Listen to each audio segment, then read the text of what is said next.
we're going to be talking about some of our favorite pet cards in Commander. I'm Mia, and I like interacting on the stack. I'm BZ, and I love our little intern Miso, and that makes us the Nitpicking Nerds. You know that we make videos every single day, and we're pretty proud of it. We're also sponsored by Cool Stuff Inc. You can use code Nerds to save 5% of your real dollars at real checkout for real. You could use that money to buy anything, including things for like Miso or Dragon Shield sleeves. We have an EU and a US link in the description. Best sleeves in the multiverse. Good sleeves.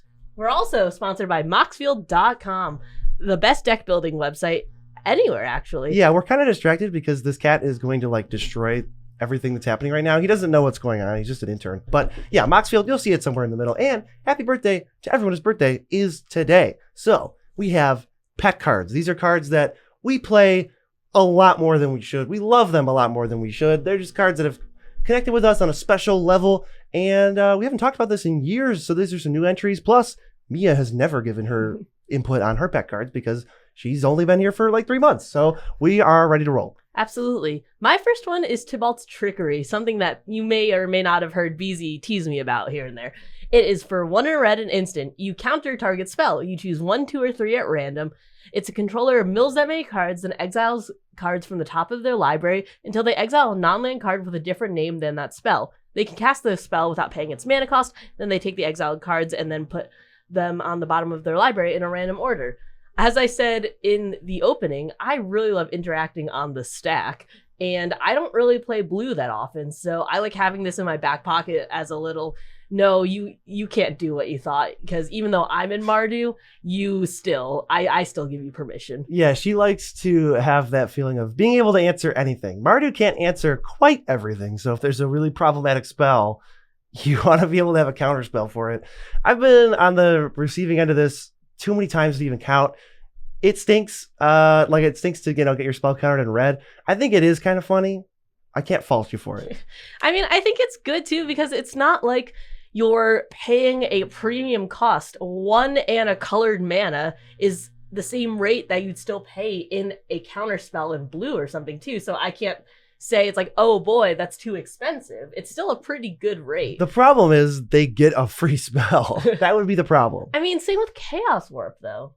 No, actually, they don't always get a free permanent with Chaos Warp. And if it's a land, it's still kind of a brick. They're casting a spell for free. True, but if you save this for that one thing that you just can't have resolved, almost anything is better. Yeah, but then it's like, you also have a counter spell.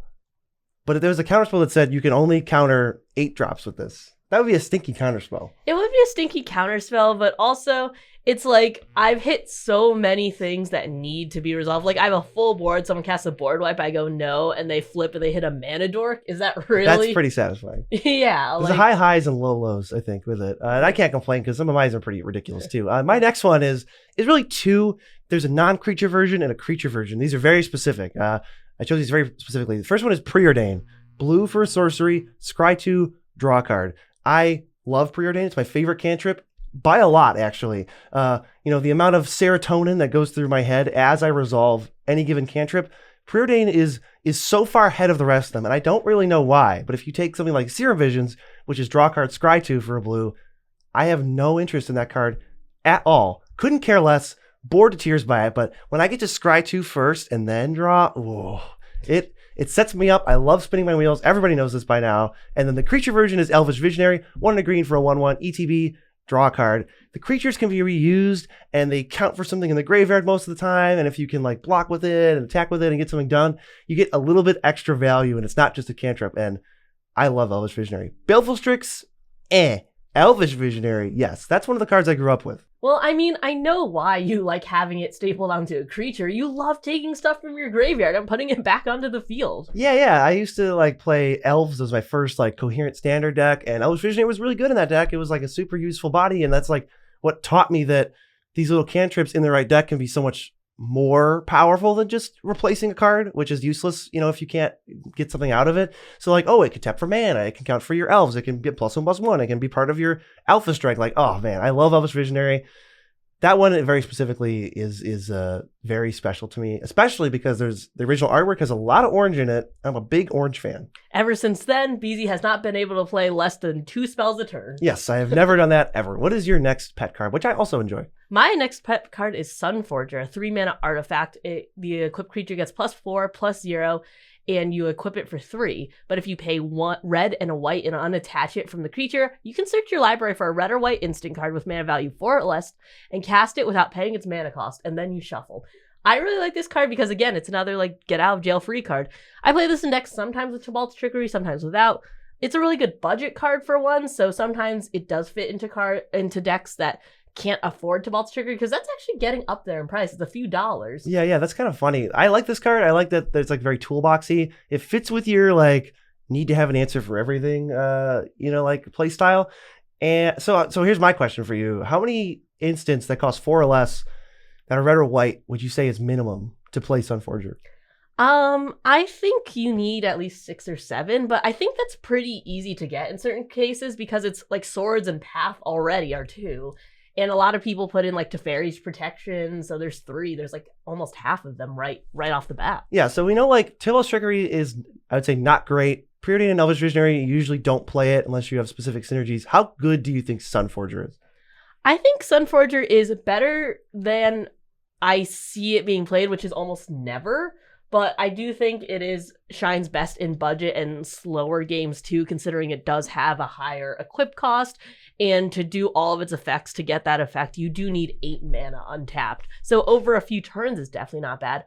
But all at once, it's a little rough to pay. Plus, the fact that it does give the extra stats is really nice because that does chip into commander damage. I have a friend with a Marchesa deck. He's equipped Sunforger to Marchesa and then had that get out of jail free card, and then also 3 hits to the face and you're out. That's kind of true. That does make that a nice little even 21 after 3 hits. My next one is Knight of the Reliquary. I played the heck out of this card in Modern and all those other formats. 1 green and a white for a 2/2. Knight of the Reliquary gets +1/+1 for each land card in your graveyard. Tap, sacrifice a forest or plains. Search your library for a land card, any land. Put it onto the battlefield, then shuffle. So that kind of is a mana dork. It's really weird. I love this card so much though. I love Toolbox. So you kind of tap a forest for mana, then sack it, then turn it into whatever your best land is. The land kind of enters untapped most of the time. That's how lands work.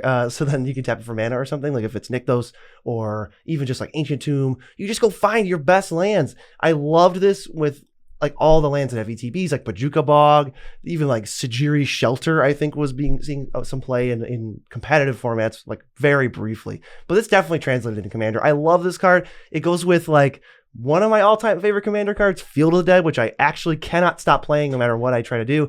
So Knight of the Reliquary is, for me, the perfect toolbox card. Yeah, I was going to ask, how many times have you found Field of the Dead with it? Most times. Turns out, most times. I love Knight of the Reliquary. It's awesome. It's so cool. It hasn't really held up over, the last 10 years for Magic power creep, but I don't care. Yeah, I do realize that with every land tutor, you do go find Field of the Dead. So if you see Time for Discovery from Beezy, make sure you go find your Strip Mine or your Wasteland. No, this is pet cards. This isn't be a bully to Beezy. Only sometimes. Anyways, moving on. One of my favorite cards, which a lot of people don't like, is Farewell. 4 white for a sorcery. Choose 1 or more. Exile all artifacts, creatures, enchantments, or graveyards, or all of the above. And I love that because it only hits what you want it to, and it's the catch-all of board wipes. Yeah, this is easily the saltiest card on here for other people, so I don't really have a problem with it personally, so I'm not going to tease you for it like I did with Tybalt's Trickery, but you might have to. Maybe some people are going to go, what the heck, Mia? That's not fun. How can that be a pet card? I mean, I really like it because it does encompass everything you need it to at the given time.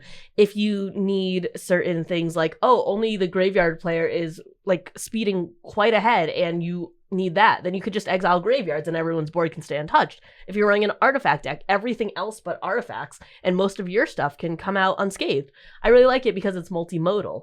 And the fact that it is 6 mana when there are other board wipes that are a lot worse for 6 mana, it's just a really good rate. It's a catch-all, and I don't know. It's just it does wipe people off the face of the earth quite frequently. Yeah, I don't know. I usually pick almost because we're playing to win, but we're also playing to not lose. So if you have the time to catch up and rebuild your board. You have a lot of gas in your hand, but the only thing that's really stopping you from chipping in a ton of damage or something is everyone else's board. Then play it and then just rebuild faster than everyone else. It lends itself to certain strategies that might not have winning kind of, you might not have time to build otherwise, like an approach deck or something.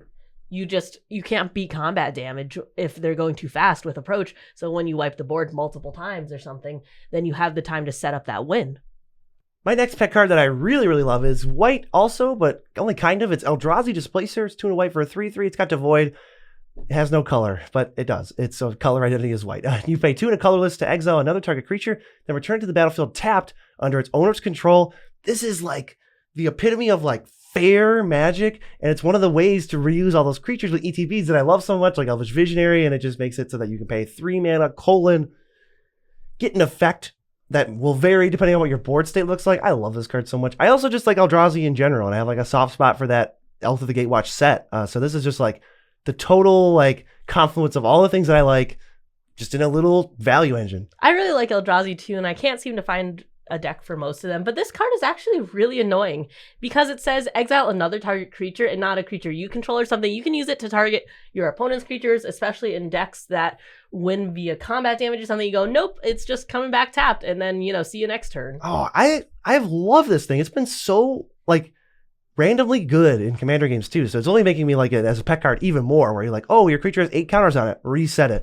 Oh, your creature attacked me, I can wait until combat to see that it did attack me and then flicker it and enter tapped. Or you stole my thing? Nope. Flicker it, comes back under my control. Or even just, I had Ravenous Chupacabra. I now have an emblem that says pay 3, destroy a creature, and until you kill Eldrazi Displacer, you can't do anything about it. If you're like wondering what you could do about it, I guess one of the ways that you could maybe battle Eldrazi Displacer is to go to moxfield.com and build a deck that could combat it. You can sort all the cards in that deck to say this is good against Eldrazi Displacer. This has targeted. This can target a creature. This can deal 3 damage to a creature. But other than that, once you sort the price and stuff, you're on your own. Yeah, you can go to moxfield.com and look at every single category and see what the effects are by mousing over the card. So you can see how many things say, for instance, exile target player's graveyard. So if you kill Eldrazi Displacer and you put it into the graveyard, what can you kill with? Oh, I don't know. Farewell in the sorcery, Bajukabog in the land slot. Don't do it. Don't do it. You can exile it and just get it out of the game permanently. Hey, but if I'm tapping creatures with a white card, you would also like tapping creatures with a different white card. Oh, absolutely. Blind Obedience, one of my favorite cards. 1 and a white, and it has Extort on this enchantment. So you can pay white or a black every time you cast a spell. And if you do, every opponent loses 1 life and you gain that much life. Artifacts and creatures your opponents control enter the battlefield tapped. I really like this card because it comes down really cheaply, and it also stops those big splashy spells that like create a lot of treasures like Dockside. You have to wait a turn for that. It stops creatures with haste or things that can activate immediately in terms of like when you have to tap them. I really like that because it does put a slower timer on the field, and I play a lot of mid-range, so it gives me that extra turn or 2 that I need to like not get stopped by the aggro player. Well, you're trying to set up Sunforger, right? You need a lot of work to set that up. You like slowing people down, right? Sometimes. I mean, definitely some of my strategies are... I won't say you're a stacks player, sorry. No. But I do think that some of my strategies lend towards longer games, and I'm definitely not an aggro player, so sometimes that extra turn or 2 really helps. Oh, Blindo's so sweet. It just shuts off so much. It's like very special because by itself, but the Extort just makes it so that you can keep your life total high over the course of the game. Getting chipped away doesn't really matter. You'll have 2-3 mana over the course of a game. Even if you just Extort like 3 times, that's 9 life, and that's 9 life your opponents are losing spread around. It's just a sweet card. It's just a nice little package. I want to see more Extort. I want to see more stuff like Extort. Wizards seems to not be super keen on it, but whatever, we'll just cherish our Blindo. Yeah, there's a couple things about Blindo that I really, really like. One of the fact is Extort, and the fact that Extort, even though it says pay white or black, it doesn't contribute to its color identity. So this is a purely white card. So you can put it in your mono white decks, which I really, really like. Another point is that Blindo is really good, but it's not super threatening on the field, so it doesn't usually get spot removed. And some decks want it dead less than others. So like the Dockside deck or the make a bunch of treasures, or the Maelstrom Wanderer deck just kind of hates this thing's existence because they can't ever win with it out in one turn, and they have to wait a whole other turn. And everyone else is like, no, that's cool. Well, yeah, let's just keep that around. Let's extort me, sure, whatever, why not? Yeah, I put it into a lot of decks that I can, and I've found that it really doesn't die to that spot removal. It usually lasts 3 to 5 turns, and then it gets swept up in something else. Like a farewell? Yeah, like a farewell. Your own farewell, you traitor? Sometimes, but I find that at that point, it's worth it because I've gotten a ton of use out of it. And even if it survives more than 3 turns, as a turn 2 play, that's amazing. Yeah, well, you're not stopping my next pet card with farewell. It's Ashiok Dream Render. This is one of my favorite Planeswalkers. It actually is pretty good, but I love the wheel spinning nature of this card. It's 1 blue-black hybrid. Spells and abilities your opponents control can't cause them to search their library. That comes up all the time. It's really funny because it doesn't really say that if somebody casts Sky Shroud Claim and I have an Ashiok, I'll go, are you sure? I won't go, this spell has no effect, you have to put it in the graveyard. It's like, okay, you just kind of messed up. You just can't do it. And then -1, target player mills 4 cards, then exile each opponent's graveyard, and it starts at 5 loyalty. I'm targeting myself. I love to mill. I love this type of incremental advantage. Exile your graveyards, or if I knew you tutored something to the top or whatever, or I'm worried about Approach to the Second Sun, mess it up, mill you 4, exile it. It's just super sweet. Ashiok does a lot, and I like that there's actually a cheap Planeswalker that does a lot. It gets its value right away, basically, and it has a lasting impact on the game. I love this card. Isn't this the one with the really cute art, like the chibi art you have in Oscar? It does have a chibi art too. There's an even bonus effect. And I think Dimir as a color combination is really boring, but this is one of the only 10 multicolored Dimir cards that I look at and I'm like, that's awesome. So I had to build a deck for it. I basically, that blue-black deck I have is one of the main reasons I want to play Ashiok in it. Maybe I should play this. I mean, I just mill you and then exile your graveyard. You could just keep doing it. How about this? You like Bojuka Bog. Oh, and yeah. You like making me feel bad. This is 5 Bojuka Bogs. Ooh, for 3 mana. Yeah. I mean, yeah, the only problem is that I don't really...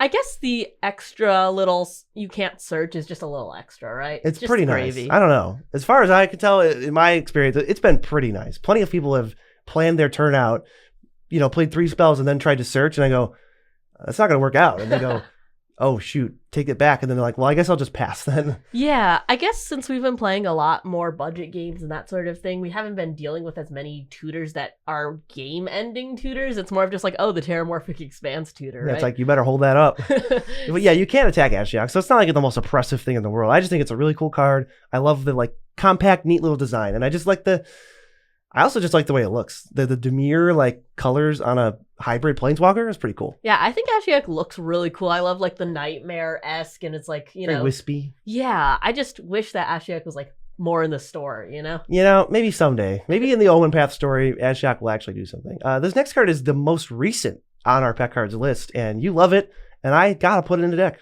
Oh, absolutely. Breach the Multiverse. 5 black for a sorcery. Each player mills 10 cards. For each player, choose a creature or planeswalker in their graveyard. Put those onto the battlefield under your control. And all of the creatures also are Phyrexians. I played a lot of this in Limited, and it was so much fun that I had to put it into something.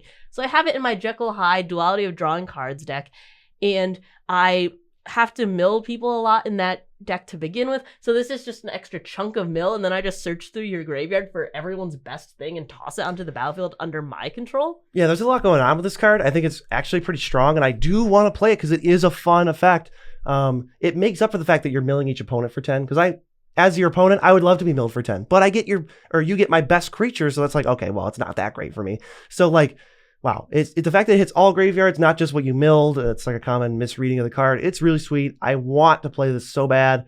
I'm going to get it in a deck because it's a lot of value and it's not unfun in any way. Yeah, it was pretty sweet in Limited too, and that was only 2 people. But I played it in Commander recently, and getting 4 things for 7 mana was amazing. I also like cards like Fevered Suspicion. That's another one of my favorites. That was honorable mention. Yeah, so I wanted to put this instead because I have talked about that one prior. But this is super fun, and I highly recommend you try it if you have a deck that likes big splashy spells or taking other people's stuff, because it is really awesome to see what you hit. Yeah, and we did see Mia's Toxic pet card was Farewell. I also have Toxic pet card on here, so I can't say anything. Mine is Nexus of Fate. It's 5 blue for an instant. Take an extra turn after this one. If Nexus of Fate would be put into a graveyard from anywhere, reveal it, and shuffle it into its owner's library instead. That is the most wild line of text on a card because there's no way, like, not literally, there's almost no way to put Nexus of Fate into exile. If you have Rest in Peace and I cast Nexus of Fate, it still gets shuffles in because I'll just choose to replace it with that instead of the Rest in Peace. Like, this card is unreal. You kind of have to like dissipate it on the stack. Then it'll get exiled. If you like, wow, it's silly. It can't really feasibly go into exile from like your graveyard it just can't like feasibly go into the exile zone ever. It's like really funny. So I love putting it in my deck. I love self-milling with cards like Ashiok and then slowly whittling down the deck size to where Nexus of Fate is one of your only cards left. You take a bunch of turns in a row and you just win. I have since taken apart this deck, but I will forever love this card because that is, to me, one of the coolest like play patterns. Not so much fun for opponents though. Aren't you putting it back into a deck though? I am. I'm going to put it in that Oscar deck because I'm just going to make that deck full on Sweatlord. I mean, I think we should all have one deck that's very high powered and then, kind of petering out the rest of the power. We all got to perspirate every once in a while. Every once in a while, it just feels good to sweat. Yeah, so I do fully acknowledge this card is toxic, but I do love it and I will get it sleeved up back into a deck only for games where, the gloves come off. Yeah, absolutely. We definitely want to play with people at the cons we're going to, and we're going to be bringing a wide variety of decks. The most recent one we're going to is Magic Vegas, coming up this Friday. Yes, so you better catch us there if you're going to Vegas, and we're going to play with you. And what video are we sending them to right now that we think they should watch? Oh, we're sending them to Underperformers. Yeah, you got to check them out. These cards are actually not that great. Don't be caught playing them at Vegas. And the tip of the day, never let an intern cat run all over your table.